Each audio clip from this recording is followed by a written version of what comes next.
emotional growth, that people are perhaps allowed a wider range of feelings and behaviors that perhaps men have not given themselves permission to have. Could it be that? Absolutely. It could be that. Yeah, absolutely. It could be that. But you still wanted to hear the battle, is what you're telling me. Yeah, I wanted to hear the battle, Okay. but that is an element of growth. But people want to hear him apologize for everything as well, because he had transphobic lyrics. Okay. I got it. That is Justin Tinsley, a senior culture writer for Anscape. Justin, thank you. And this is Morning Edition from NPR News. I'm Michelle Martin.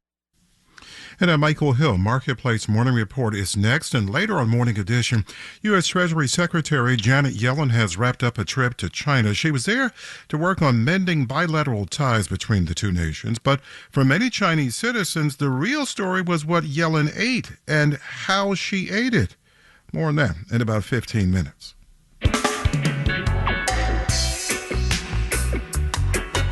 Alternate side parking suspended today, but pay the parking meters. 52 and partly sunny now, going up to 61 today.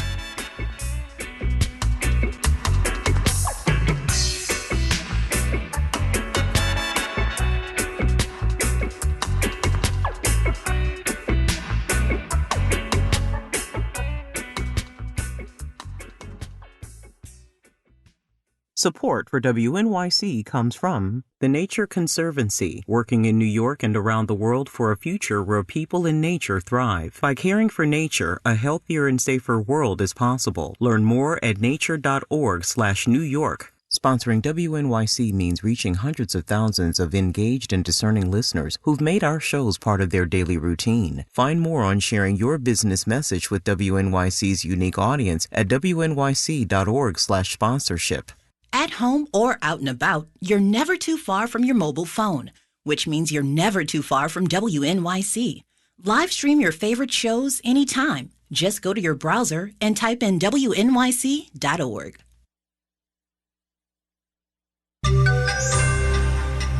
Houses selling for $1 million are spreading far and wide. Marketplace Morning Report is supported by Twilio Segment. Segment helps every team access good data that's real-time, clean, and accurate. The result is relevant customer experiences that drive real revenue. Segment.com. And by C3 Generative AI, verified, traceable answers, secure, hallucination-free, LLM-agnostic, IP liability-free. Learn more at c3.ai. I'm David Brancaccio. The value of a typical home has hit $1 million in a record number of U.S. cities. This using data from the real estate site Zillow. The median home value crossed the seven-figure mark in now 550 cities, an increase of 59 cities over last year. That means it's not just lots of million-dollar homes in places like San Francisco, New York, or L.A. Marketplace's Megan McCarty-Carino reports. It's been a while since most buyers batted an eye at $1 million listing in San Francisco or Los Angeles, says California realtor Mark Willey. But when he moved to the San Luis Obispo area of the Central Coast about 15 years ago, $1 million home was something special. That was like luxury living, right? I mean, that was cream of the crop. Often with actual crops, like acres of grapevines or a view of the ocean. But now, in San Luis Obispo proper, $1 million gets you a dump. And $1 million mortgage is more expensive than even a year ago. Price increases have slowed, but not reversed because there's stiffer competition for fewer homes. There's something symbolic about $1 million home becoming typical, says economist Greg Kimbrough at American University. It does speak to sort of how out of whack things have gotten. He says first-time home buyers have been completely shut out of many markets, and new construction isn't keeping up with demand. I'm Megan McCarty-Carino for Marketplace. A big reading on consumer prices comes out later this morning. It'll cover March and will give us a better sense of progress in the fight against inflation and the future of interest rates. Marketplace's Nova Safo has a preview. Many on Wall Street had expected interest rate cuts as early as March, then May, now maybe June or July. That's because of the data and the parade of Federal Reserve officials signaling that they're in no hurry to cut rates, including Fed Governor Michelle Baumann in prepared remarks on Friday. We are still not yet at the point where it's appropriate to lower the policy rate, and I continue to see a number of upside risks to inflation. And while unlikely, she said the Fed might even need to hike rates. A big reason officials think the last bit of overheated inflation will be tricky to cool down is because of the housing market. Home prices continue to rise despite higher mortgage rates, and that's pushed up a measure known as owner equivalent rent. In other words, the cost of shelter, and that is the biggest component of the Consumer Price Index. I'm Nova Safo for Marketplace.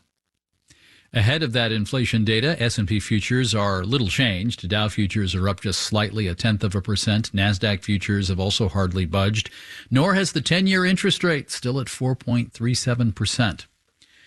A pair of Russian oligarchs has won a big one in a top European Union court, in the process rattling efforts to apply sanctions to Russian interests given Moscow's war on Ukraine.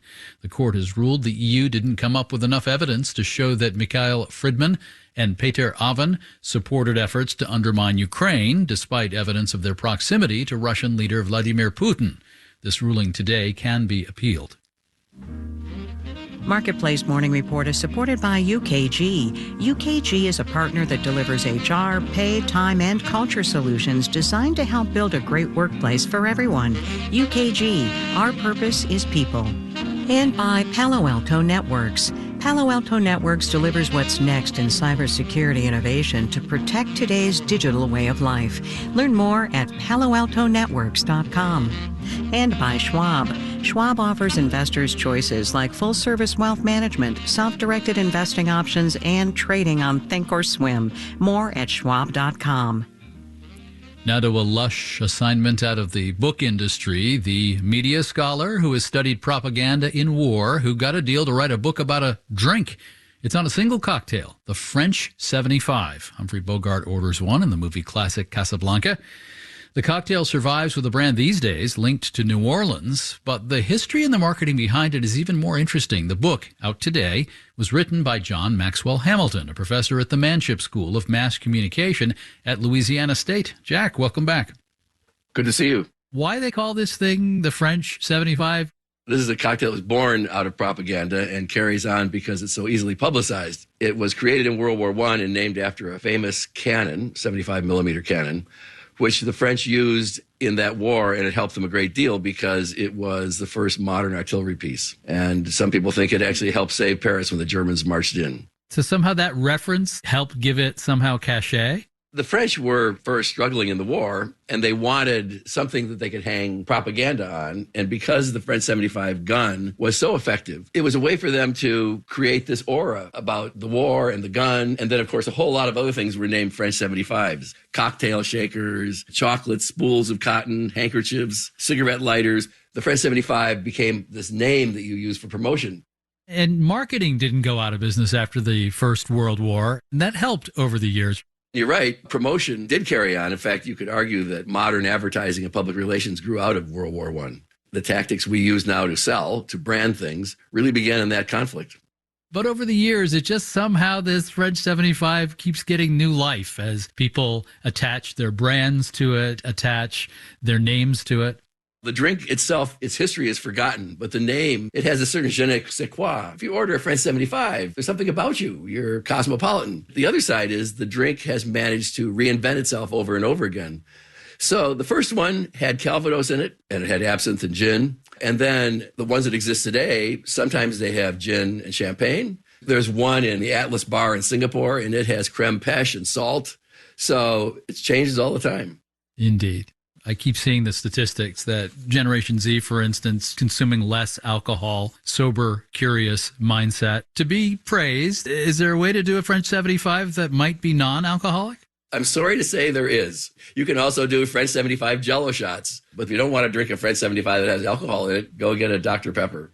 John Maxwell Hamilton is a professor at Louisiana State University and a fellow at the Woodrow Wilson International Center for Scholars. Always good to catch up. Thank you very much, David. The book's title is to the point, The French 75. I'm David Brancaccio with the Marketplace Morning Report, as he says in Casablanca. Here's looking at you, kid. 8 p.m., American Public Media.